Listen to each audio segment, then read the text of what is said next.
O Globo Repórter de hoje tem 4 reportagens. A primeira mostra como nasceu a ligação entre os principais acusados do assassinato do procurador Pedro Jorge de Melo e Silva, morto em Olinda, Pernambuco, há 2 meses e meio. Encarregado de apurar a fraude da mandioca na agência do Banco do Brasil em Floresta, o procurador foi vítima de seu zelo profissional. Segundo as investigações da polícia, o major da PM, José Ferreira dos Anjos, foi o autor intelectual do crime. O Globo Repórter foi ao sertão de Pernambuco e descobriu as origens de uma quadrilha que reunia autoridades arbitrárias, empreiteiros de crimes e pistoleiros de aluguel. Foi aqui na frente desta padaria que o pistoleiro cumpriu o seu contrato de morte. Na tarde do dia 3 de março, no final da tarde, o procurador saía da padaria onde havia comprado pão e leite. Ele não esperava que um pistoleiro estaria aqui esperando por ele. Segundo o depoimento do próprio pistoleiro Elias Nogueira, ele, Elias e mais 3 cúmplices em 2 carros cercaram por aqui o Passat do procurador. O procurador saiu da padaria tranquilamente e vinha se aproximando do seu carro. Elias, aqui de pé, de uma distância de 2 metros a 2,5 metros, disparou 3 tiros contra o procurador. O procurador caiu exatamente neste local, com 3 tiros, e morreu instantaneamente. Elias, foi você que atirou no procurador Pedro Jorge? Foi, sim. 2 meses depois desse crime que comoveu o país, a Polícia Federal chegou a 7 implicados. Entre eles, além do pistoleiro Elias Nogueira, está o major da Polícia Militar José Ferreira dos Anjos, acusado de ser o mandante do crime. Ferreira é campeão de tiro e é tido como um homem violento, já foi acusado de várias mortes. Outro acusado é o fazendeiro e comerciante Irineu Gregório Ferraz, chefe da família Ferraz de Serra Talhada, que teria feito a intermediação entre o major Ferreira e o pistoleiro Elias. Você foi contratado por quem, Elias? Pelo major José Ferreira dos Anjos. E qual foi o contrato? Foi feito o contrato por 200, mas só ganhei 50. Porque era para ele dar 50 de início e 150 depois do serviço feito. Eu não vi mais ele. Dos 7 acusados do crime, 2 foram beneficiários do dinheiro da mandioca. O major Ferreira, que levou 17 milhões de cruzeiros, e o topógrafo Eronides Cavalcante, que levou 8 milhões. As origens do crime e de seus autores nos levam ao sertão de Pernambuco. O escândalo da mandioca começou nesta agência aqui do Banco do Brasil, em Floresta. Políticos e personalidades importantes do estado de Pernambuco levantaram aqui 1 bilhão e 600 milhões de cruzeiros para plantar mandioca. Mas o dinheiro era usado para tudo, para a compra de carros, para a construção de casas, para cercar fazendas, menos para plantar mandioca, que não dá na região. O escândalo estourou em abril do ano passado. 237 pessoas estavam implicadas e 25 foram denunciadas pelo procurador Pedro Jorge. Entre os envolvidos estavam alguns membros da família Novaes, a mais importante de Floresta. Esse é o sertão do Pajeú, uma região historicamente violenta. Por aqui passaram, no começo do século, os mais importantes e violentos bandos de cangaceiro. O mais famoso desses cangaceiros foi Virgulino Ferreira da Silva, o Lampião. Hoje aqui não tem mais cangaceiro. O que existe agora são os pistoleiros de aluguel. Esta estrada é muito importante na nossa história. São quase 100 quilômetros de terra ligando Floresta à Serra Talhada, onde o major Ferreira, que já foi delegado da cidade, teria tramado a morte do procurador Pedro Jorge. Quando nós chegamos aqui, o assunto era a Guerra das Malvinas, mas agora nós vamos ter que mudar o assunto. Vamos mudar o assunto, vamos colocar um outro assunto muito importante para a Serra Talhada também, que é o escândalo da mandioca. Dá muita mandioca aqui ou não dá? Não. Ah, isso aí eu não sei não. Aqui não dá mandioca não. As raízes da trama que levou ao assassinato do procurador Pedro Jorge estão fincadas em Serra Talhada há 7 anos, quando o major José Ferreira dos Anjos, já com fama de homem violento, foi nomeado delegado da cidade. Tomando partido da família Ferraz, o major perseguiu e torturou membros inocentes da família Gaia, como este, Lindauro. Após alguns meses, o delegado prendeu vários pistoleiros, entre eles Vilmar Gaia. Por que você não reagiu? Não interessava para mim, não. Transferido para a cadeia de Caruaru, Vilmar foi liberado pela justiça, em março de 77. Nessa ocasião foram presos 4 pistoleiros. Um deles, Elias Nogueira, irmão de uma vítima de Vilmar e primo de Irineu Ferraz, chefe do clã, se tornaria 5 anos depois o assassino confesso do procurador. Assim, a ligação entre 3 dos implicados nesse assassinato, o Major Ferreira, Elias Nogueira e Irineu Ferraz, se iniciou há muito tempo. Você tinha mais alguma instrução especial do Major Ferreira? Tinha sim, para tirar na cabeça. E por que isso? Porque ele disse, e a preferência dele é para tirar com a espingarda 12. Porque atirando com a espingarda 12 não tem possibilidade de errar o tiro. Esse aqui é o arsenal encontrado na casa de 3 pessoas acusadas do assassinato do procurador Pedro Jorge. É um verdadeiro arsenal mesmo. As armas mais importantes encontradas são esses 2 fuzis. Este aqui é um Colt AR-15, calibre 2.23, uma arma usada de guerra. Esse aqui também é um Colt AR-15. Essas 2 armas, inclusive, entraram ilegalmente no país. Um revólver calibre 38, uma arma automática exclusivamente das Forças Armadas dos Estados Unidos, conforme está escrito aqui. USAR. É uma arma 45, Itaca. Mais uma bereta. A maior parte dessas armas foi encontrada na casa do Major Ferreira. Os 7 acusados da morte do procurador estão presos, mas o escândalo da mandioca ainda não terminou. Afinal, 1,6 bilhão de cruzeiros saíram dos cofres do Banco do Brasil e até agora ninguém foi condenado. Um dos que mais ganhou dinheiro com a mandioca foi Antônio de Oliveira Silva, o Antônio Rico. Ele pegou 477 milhões de cruzeiros do Banco do Brasil para plantar mandioca. Mas com o dinheiro estava acabando de construir talvez a mais luxuosa fazenda do sertão nordestino, com piscina e cavalos de raça. Um luxo que choca, principalmente quando comparado com a pobreza da região. Foi para tentar encobrir esse tipo de coisa que foi assassinado a tiros em Olinda o jovem procurador Pedro Jorge de Melo e Silva.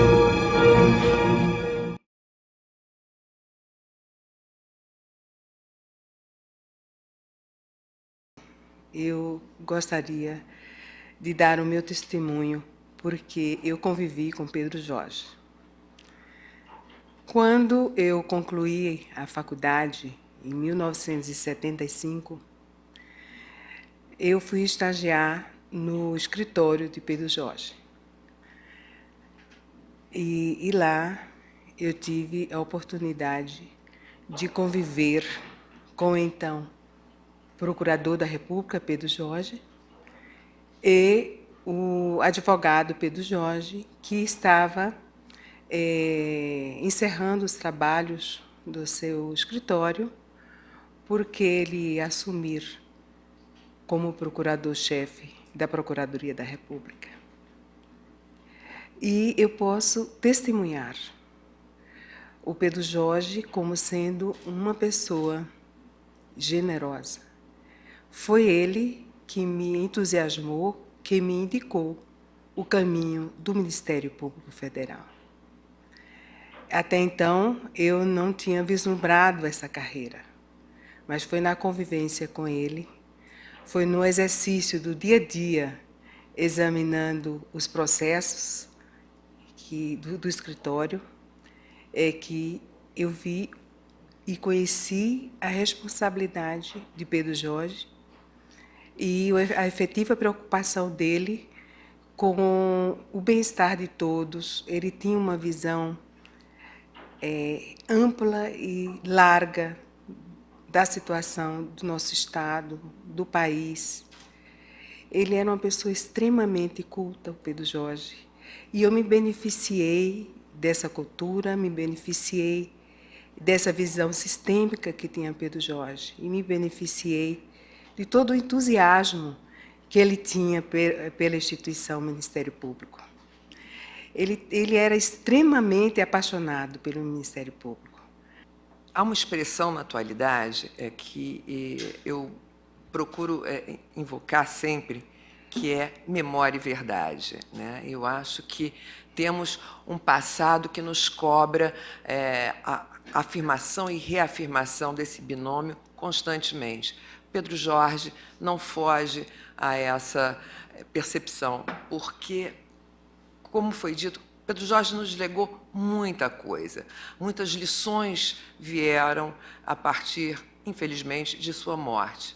Mas eu acho que tem uma delas que ficou, na época, foi um motor na Constituinte, que é a lição de que somos capazes de enfrentar muita coisa, mas pouco capazes se a nossa instituição não estiver conosco.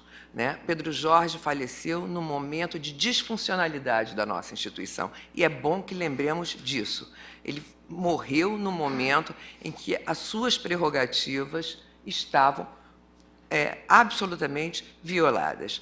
É muito importante que não esqueçamos disso, porque essa foi uma conquista que Pedro Jorge nos legou e que temos que tê-la presente sempre para que novos desastres desse porte não voltem a acontecer. Então, é fundamental que a atuação de um procurador esteja sempre preservada e que ele não se vale apenas da sua valentia, mas tenha atrás de si, incólumes, todas as suas garantias e a certeza de que a instituição dispõe de meios e modos para defendê-lo. Se há alguma coisa absolutamente extreme de dúvida e que transcende as nossas divergências cotidianas, é o fato de que nenhuma instituição precisa de um mártir, e nós, infelizmente, temos um. E que coisa dolorosa, ao mesmo tempo, é que o que nós fazemos hoje, essa reverência à memória, não se limita a um bom culto prioritário do passado, que é tão importante para todos nós. Porque o que há de assustador na história do Pedro Jorge e dos seus 30 anos passados, daquele início de noite fatídica e daquelas 6 balas covardes, é a contemporaneidade dessa opressão. Pedro Jorge há 30 anos atrás, Patrícia Scioli há poucos meses, e nesse exato momento ainda nos sombreia o cotidiano o fato real de que há colegas sendo ameaçados nesse exato instante, colegas com famílias sendo fotografadas, colegas com passos monitorados à espera de um descuido para o arremate de uma covardia. A instituição tem feito o melhor em prol de assegurar que os nossos colegas não tenham esse destino que teve Pedro Jorge. Mas os procuradores da República, por sua associação, têm se batido incansavelmente no Executivo e no Legislativo, de forma que nós tenhamos um instrumental, um aparato normativo e operacional que nos assegure uma existência diferente da do Pedro Jorge. Eu convidei a filha do Pedro para vir e, pelo menos, dei a ela a boa notícia de que hoje 1000 procuradores da República levantaram suas mentes e seus corações em prol desse nosso desnecessário mártir. E, ao mesmo tempo, me parece absolutamente comovente lembrar que aquilo que para nós foi um mártir, o que está sempre terminologicamente associado à morte, ao martírio, foi ao longo desses anos, dos últimos anos, graças ao engenho dos últimos diretores gerais, aliás, das últimas diretoras gerais, graças a Deus por força dessa sensibilidade que é tipicamente feminina,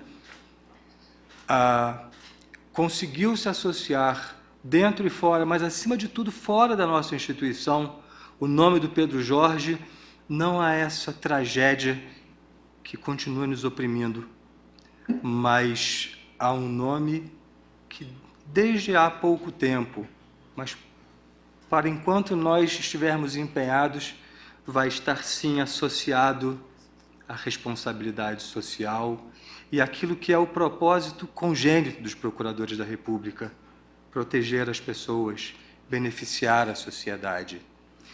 Entre nós, em horas como essa, nós nos unimos na dor e nos lembramos que ele foi esse nosso mártir.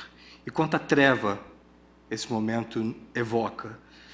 Mas na nossa vida cotidiana e na vida cotidiana dos procuradores da República, o nome do Pedro Jorge transmudou-se para uma grife de responsabilidade social e de beneficiar pessoas com projetos que não têm sido senão o alcance e a melhoria de várias pessoas em condição de hipossuficiência. A lição que eu tiro de tudo isso, principalmente como diretora-geral da Fundação Pedro Jorge, é que conseguimos, no meio desse infortúnio que vitimou a família do Pedro Jorge, fazer nascer uma coisa muito bonita. E eu acabei de vir da Fundação, onde lá nós fizemos esse minuto de silêncio um pouquinho mais cedo, para que os funcionários pudessem participar. E por uma coincidência, na hora que íamos fazer a solenidade, estava lá um grupo de líderes comunitários que é atendido por um dos nossos projetos. E convidamos eles para participarem, começamos, né, a solenidade e um dos rapazes pediu a palavra e deu assim um testemunho que para mim foi o mais emocionante, foi o que valeu mais da nossa homenagem. Ele falou: olha, não conheci Pedro Jorge, não sei muito da história dele, mas acho muito bonito que de uma história tão triste esteja nascendo uma coisa que é tão boa para a gente, né? Ou seja, ele trouxe o testemunho dele naquele momento de que conseguimos, assim, como fazer com que dessa experiência tão sofrida nascesse uma coisa tão bonita, né? Eu acredito muito no trabalho que a Fundação Pedro Jorge vem fazendo. Eu já estou na Fundação em diversos cargos, diversas funções, já há bastante tempo, acho que talvez mais de 6 ou 7 anos. E a gente tem conseguido cada vez mais e mais manter essa chama da memória de Pedro Jorge acesa, viva. Eu tenho certeza de que ele, de onde estiver, tem orgulho do trabalho que nós fazemos. Eu, como Gilda, eu infelizmente não tive essa sorte de conhecer Pedro Jorge pessoalmente, mas para mim ele é um grande amigo, é um velho amigo, é uma pessoa assim, em nome de quem eu falo quase todos os dias, né? O nome de Pedro Jorge é muito presente e eu acho, assim, para nós é muito importante esse momento, apesar de que esse momento marca uma passagem dolorosa no Ministério Público, mas, por outro lado, essa solenidade deixa claro duas coisas. Uma, nós temos memória, nós não esquecemos daqueles que lutaram e num momento em que nós não tínhamos a estrutura que temos hoje, não tínhamos o apoio que temos hoje, e daí ter acontecido, né, toda essa tragédia. Mas, além disso, a nossa instituição não se curvou, nossa instituição foi mais forte, nós não deixamos nos levar pelo medo.